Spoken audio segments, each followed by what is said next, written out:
You got problems, take care of it right then. You know, so I ain't all that nobody having a hit squad, all that. We know them, AC Ducey, a whole lot of the guys, but like I say, you know, hey, we have hit squad. And like I say, you know, Adolf was another guy from the West Side. He's famous. Tell us about Adolf. Adolf was a hell of a hustler. You know, he was real quiet to himself. You know, he was a gentleman. Okay. Yeah. Because I was talking to Harold, old guy, and he was saying that Adolf ran in the same circles as y'all. Oh, he did. He did. Yeah, he did. Keith Johnson, you understand, he was a hell of a hustler. He had control all the number streets. You had problems when you came over there to see him. You know, he was a hell of a guy.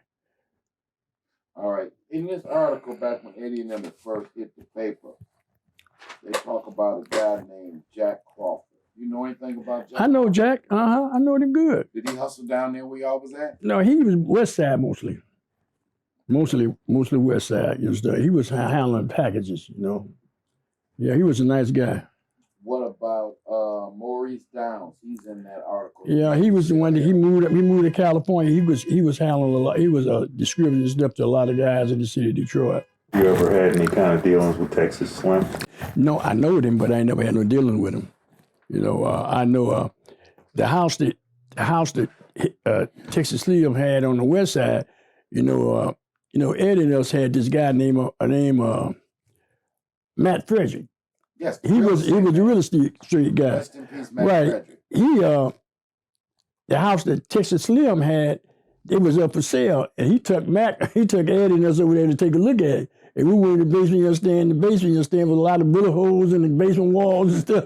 You know, and he told us that was used to be his house, you know. But he never did no business with him, but I heard of him and stuff, you know. What was it? Maurice Downs. Maurice Downs, he handled a lot of big weight, you know. You know, like I say, he wasn't no low level dealer, you know. That was Butch Harris, man. Yeah. Did you know Butch Harris? Yeah, I know him real good. Yeah. And those guys that went out to California, yeah, got some things. Yeah. They even made some movies and all. Yeah. Are you and Eddie used to go to Vegas frequently? Is that right? We used to go there quite a bit.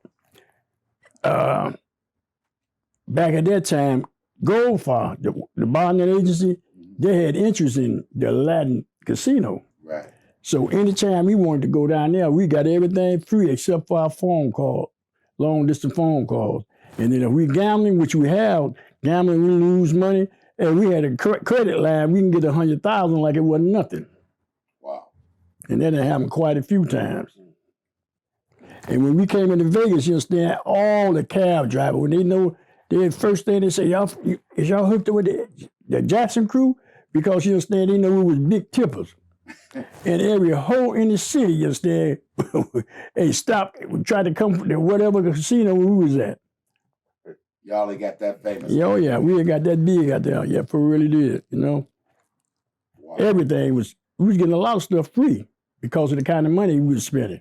So, in this case that they talk about with Eddie and Five-O had went to New York and on their way back. What do you know about that? Because they got it on paper, right? Yeah. Yep. The respect that Eddie had for the police was one of the things that I didn't like. Just because how much money we was getting, you still got to respect the police no matter what. He's speeding, going there, and got stopped going. Police, trooper win. He understand. That's just what the paper said. That's right, trooper win. He understand stopped it because he was speeding. They going to New York. And he seen 25,000 cash, a bag of money, cash. So they let him go. But when he called in, he told them, see, this is when they told him he was a well-known drug dealer from Detroit, they let him go. He went on to New York, the cop, the same day, he turned right around, coming back, driving your mother's Thunderbird. And when he understand, coming back, the same trooper was on the highway, and he was speeding, and he stopped him. And they found, you understand, and then they stopped him, you understand. They asked Eddie for the keys to the trunk. He threw them away or whatever. So they impounded the car because they felt like something was suspicious, you know. So he took it in. So, but they found 11 kilos of heroin and 3 kilos of cocaine. Y'all didn't sell cocaine, so what was y'all gonna do with them 3 kilos? All that was just for personal. That was the worst thing ever happened to me and Eddie when we started getting high cocaine.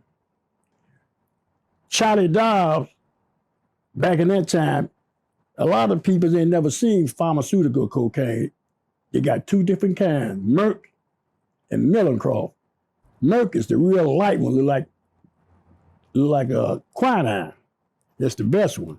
The other one's a little heavier, but it is pharmaceutical cocaine. You get it from the pharmacy. Back then, I don't know about now, but I'm just saying, you understand, Charlie Dobbs had a connect for it. You used to get it right there on Woodward and Charlotte with the cash place right today. There used to be a pharmacy there. And you used to go in there and buy them by the bottle. And they used to sell that $100 a cap. Wow. Back in that day. But me and Eddie had started blowing that cocaine. We would sit up and ride, not having nothing to do. We would sit up and ride, get high, go get hoes, and freak off of your stand man for 2 or 3 days at a time. And started going off. He gets so high, he think he can't get no higher, so he thinking somebody spiking his shit. But he didn't got too high.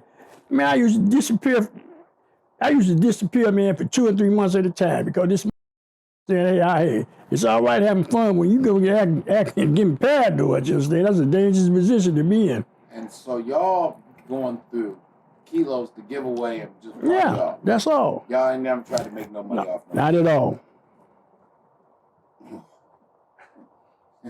Not at all. And how much was a key of cocaine costing back then? Shit. Back then, you understand, they was charging, you understand, $100 a gram, $2,800 an ounce. Even at the amounts y'all was buying. That's right. It was high. Like they say, it was a rich man high. Rich man. Yeah. What's happening, family? It's your man, Courtney Robert Brown Jr., still live, West Africa, Dakar, Senegal. We're here to talk about a little bit today, which was our follow-up project after we had came out with the award-winning book, Motown Mafia, Memoirs of a Kingpin's Kid. I don't know if everyone knows, but we actually did another book that wasn't related to the story of my father and Eddie, and that was Mind Right, Money Right. It was kind of our way of giving back. I wanted to share some of the insights and some things that allowed me to have the business success I've had and how that came from, because it's all about exposure, family. You know, when you think bigger, when you've seen bigger, you think bigger. When you know better, you do better. So as I'm sitting here in West Africa, chapter 1 in this book is called When We Were Kings. And I don't know, for you, a lot of people out there, family, may not know that by academia, by schooling, I am a historian. So I've always had a great interest in where I am, where I come from, and what I'm about, you know. In fact, just recently, I took that Ancestry.com test. They send you a little kit, and you send them a little saliva sample, and they can actually tell you, family, where you come from here. So, like, I'm 60% Nigerian, a little bit from Ghana, a little bit from what is now Angola. So, because I think, you know, we talk about in this chapter, When We Were Kings, if we understood that every African American has a cousin and family member here on the continent of Africa, likely in South America, if the brothers and sisters here in Africa understood that they got cousins, we'd put this thing together and we'd be getting money together. And once we figure out that whether you're in South Carolina or Senegal, where I'm at, we're all in the same boat together. So, you know, I was reviewing the book, When We Were Kings. You know, we talk about the black man, Mansa Musa, who was the richest man that the world has ever known. And that's according to Forbes magazine, right? So if you're not hip on Mansa Musa, Google up that name. His empire was right here where I'm sitting now. And just to kind of inspire you, because it wasn't that long ago that a black man was king of this land and controlled the world's controlled the world's gold, silver, salt, and was regarded as he was the richest man of his time and the richest man the world has ever known. And if we understood that we come from kings, that's not just something that the Hotep brothers and sisters be saying, but it's the truth. So we can all do a little bit better. But in these times we live now, man, with all this going on, you know, this George Floyd thing, the police shooting us, the things and struggles that's going over here on the continent, and really just we as people of color all over the world, the situation we find ourselves in. You know, get this book a read, man. I'm not just saying as a plug. In fact, I think I'm going to do a little promotion when I get back, really make it accessible. It'll give you some real insights to really be able to connect the dots. So that's Getting Off Zero, named after Brother Ray Tatum's company down in Atlanta. You know, we hooked up about, that was in 07, and Big Boss Filmworks and Getting Off Zero have been doing business together ever since. And our theory is simply this, brothers and sisters. If you get your mind right, you'll get your money right. And once you get your money right, you can come enjoy some of this beautiful thing that we call planet Earth. So holla at your man. Again, 10-year anniversary of Big Boss Filmworks. We are really, really happy and proud. We thank you guys so much. Check out our catalog. Getting Off Zero, Mind Right, Money Right. You want more of the real intel, detailed stories on how Pops and Eddie Jackson, the Fat Man, put it down in the 70s. Pick up the book, Motown Mafia, Memoirs of a Kingpin's Kid. You got Amazon. Check out the doc, Motown Mafia, the story of Eddie Jackson and Courtney Brown. And also, our newest works, Motown Mafia, Big Man on Campus. Give us a shout.